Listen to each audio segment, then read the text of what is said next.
So let's talk about this with an open mind, walang halong politika.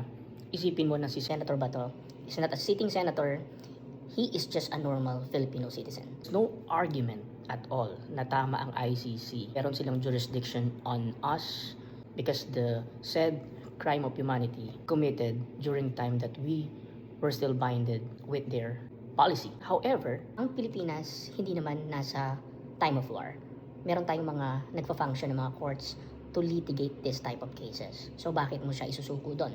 The mere fact na ang mga OFW who committed crimes in the foreign lands, lumuluhod ang DFA just to get them extradited, mabalik sa Pilipinas. Mo siyang isipin na si Senator Bato as senator, isipin mo lang siya as a normal Filipino citizen.